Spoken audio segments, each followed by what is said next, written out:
नमस्ते। इस वीडियो में आप देखेंगे कि रेकी लेवल 1 सीखने के बाद, रेकी के अट्यूनमेंट लेने के बाद ना सिर्फ अपने 24 हीलिंग पॉइंट्स को आप हील कर सकते हैं, बल्कि और भी चीज़ें हैं जिनको आप अपने आप ही रेकी इन्वोक करके हील कर सकते हैं। कुछ भी हील करने के पहले आपको सबसे पहले रेकी को अपने हाथों में बताए गए प्रोसीजर के हिसाब से इन्वोक कर लेना है। एक बार आपने रेकी को इन्वोक कर लिया अपने हाथों में, यानी बुला लिया अपने हथेलियों में, फिर आप अपनी नीड के अकॉर्डिंग अपनी चीज़ों को, विश को, पानी को, खाने को, किसी भी चीज़ को हील कर सकते हैं। सपोज़ आपको पानी हील करना है, जो पानी आप डेली में पीते हैं, या खाना हील करना है। कैसे करेंगे? रेकी को इन्वोक करेंगे अपने हाथों में और पानी की बॉटल के ऊपर रखेंगे अपनी हथेलियों को। हथेलियों से होती हुई रेकी एनर्जी इस पानी में ट्रांसफ़र होगी और पानी हील हो जाएगा। इस पूरे प्रोसेस में आपको क्या करना है? आपको पॉजिटिव अफर्मेशंस देने हैं।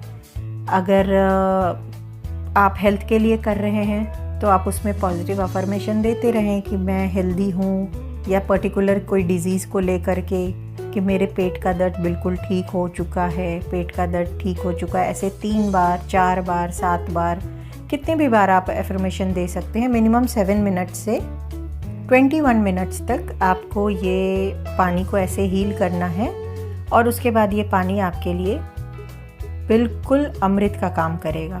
एनर्जाइज्ड हो गया ये पानी। आपकी कोई विश है, या बच्चों के लिए, बच्चों की कोई विश है, उन्होंने विश लिस्ट चिट बनाया और उस पर लिखा और उसे हथेलियों में इस तरह से रख करके और हीलिंग दे दी। प्रेफरेबली वाइट प्लेन पेपर पे रेड स्केच पेन से प्रेजेंट कंटिन्यूअस टेंस में अगर लिख रहे हैं तो ये एक सही तरीका है अपनी विश चिट को बनाने का। आपके बच्चे जिन्होंने रेकी सीखी है, उनका एग्ज़ाम है सपोज़, तो आप उनके पेन को, जिस पेन से वो एग्ज़ाम देंगे, उस पेन को हथेलियों के बीच में रख के रेकी एनर्जी दे दीजिए। पेन एनर्जाइज्ड रहेगा तो एक गुड लक फैक्टर रहता है, वो बच्चों के साथ हमेशा रहेगा। ये आप अपने हस्बैंड को दे सकते हैं। लेडीज़, वर्किंग लेडीज़ ऑफिस में जो रिटन वर्क के लिए पेन यूज़ करती हैं, वो हील कर सकती हैं। या कोई पर्टिकुलर आपकी डिज़ायर है, वो इस पेन से हील करके आप लिखें, पूरी होंगी। बच्चे पर्टिकुलर सब्जेक्ट से परेशान रहते हैं, उनको फोबिया रहता है, या मन नहीं लगता है, बोरिंग लगता है पढ़ने में, तो उस सब्जेक्ट की बुक को हील कर सकते हैं। जिन बच्चों ने खुद सीखा है वो अपने आप कर सकते हैं, जिन पेरेंट्स ने सीखा है वो बच्चों के बिहाफ में कर सकते हैं। उसमें आपने हीलिंग दी, क्योंकि वो बोरिंग लगे इसलिए रहा है क्योंकि वहाँ एनर्जी की कमी है, उस बुक से पढ़ने का मन नहीं होता है। किसी एक पर्टिकुलर सब्जेक्ट के पर्टिकुलर चैप्टर में इंटरेस्ट नहीं है, सपोज़ मैथ्स का कोई चैप्टर है, उसके फॉर्मूलाज नहीं याद हो रहे हैं, कोई पर्टिकुलर आंसर नहीं याद हो रहा, उसको खोल के उस पेज को हील कीजिए। बिल्कुल आप एनर्जी का चेंज देखेंगे। ऑर्नामेंट्स को हील कर सकते हैं, ऐसे ही अपने हथेलियों के बीच में रख के। कोई भी ऑर्नामेंट हो, किसी भी मेटल का बना हो, क्रिस्टल हो, गोल्ड हो, सिल्वर हो, उसमें एक आप जब रेकी हीलिंग डालेंगे तो वो एनर्जाइज्ड हो जाएगा, और उसको जब आप पहनेंगे तो वो जब तक आपके बॉडी से टच्ड है, जब तक आपके ऑरा में है, आपको पॉजिटिव एनर्जी दे रहा है। तो आप अपने आप पॉजिटिविटी और गुड लक फैक्टर को साथ लेकर के चल रहे हैं।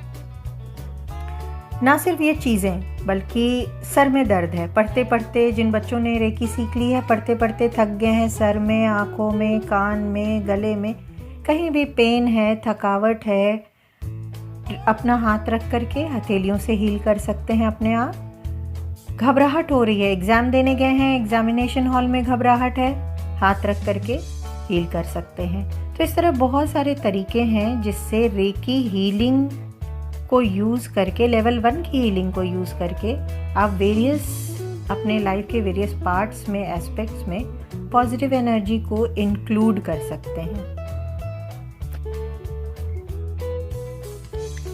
फ्रेंड्स, मैं आपको बताने वाली हूँ कि कि अगर आपको किसी पर्टिकुलर जगह कोई डिजीज है और वहां से आप अपनी नेगेटिव एनर्जी को हटाना चाहते हैं, मीन्स उस डिजीज को क्योर करना चाहते हैं, सपोज आपके कंधों में पेन है, तो आप रेकी एनर्जी को इन्वोक करेंगे।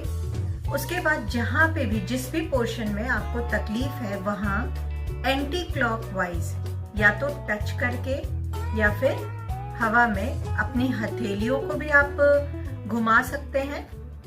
ऐसे भी घुमा सकते हैं, सपोज मुझे इस कंधे में पेन है, ऐसे घुमा सकते हैं, या फिर आप टच करके, आपकी खुद की बॉडी है, आप ऐसे टच करके इन पोर्स से, क्योंकि रेकी एनर्जी यहाँ से भी निकलती है, ये टच करके आप इसको एंटी क्लॉक घुमाते चले जाएंगे थोड़ी देर, 5 से 7 मिनट, 10 मिनट, डिपेंड्स कि आपको कितना पेन है।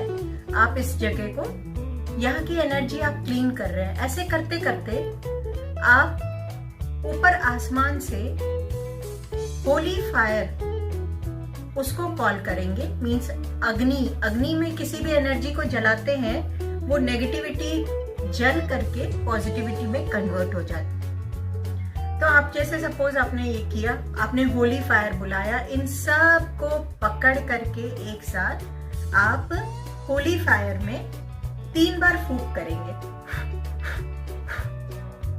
फिर आप अगेन, अगर आपको बहुत पेन है तो बार बार एंटी क्लॉक करेंगे। अगर आपको यहाँ पे आराम है, इतने में ही आराम है, तो आप फिर यहीं पे सेम जगह क्लॉकवाइज अपने पाम को घुमाएंगे। 5 मिनट, 7 मिनट, बहुत पेन है तो 15 मिनट आप इसे ऐसे घुमाएंगे। और उसके बाद स्थापित हो, मीन्स आपने रेकी पॉजिटिव एनर्जी को स्थापित कर दिया, आपको इमीडिएट रिलीफ मिल जाएगा। ये चीज आपके सर में दर्द है, आप सेम चीज सर दर्द के लिए कर सकते हैं। आप बच्चों के लिए, या अगर बच्चों ने सीखा है, जिन बच्चों ने, वो अपने आप ही अपने पाँव से स्टार्ट करके एंटी क्लॉक पूरे बॉडी को अपने हथेलियों से एंटी क्लॉक कवर करते हुए ऊपर ले जाकर फायर में 3 बार फूंक कर सकते हैं, और फिर क्लॉकवाइज रेकी एनर्जी को स्टैब्लिश कर सकते हैं, या फिर यहाँ पे हाथ रख के रेकी एनर्जी को अपने बॉडी में स्टैब्लिश कर सकते हैं। व्हाट आई मीन टू से इज, जरूरी नहीं कि आपने इस फर्स्ट लेवल में अगर 24 पॉइंट्स हीलिंग सीखा है तो सिर्फ आप इन्हीं 24 पॉइंट्स को लेकर करते रहो। हाँ, फर्स्ट 21 डेज तक आपको 24 पॉइंट्स को अपने हील करना ही है, क्योंकि इससे आपके बॉडी के हर एक पार्ट से नेगेटिव ब्लॉकेज जो बने हुए हैं वो निकल जाएंगे। उसके बाद आपको इसको कैसे यूज करना है वो आप अपने बॉडी की कंडीशन, अपनी नीड्स के अकॉर्डिंग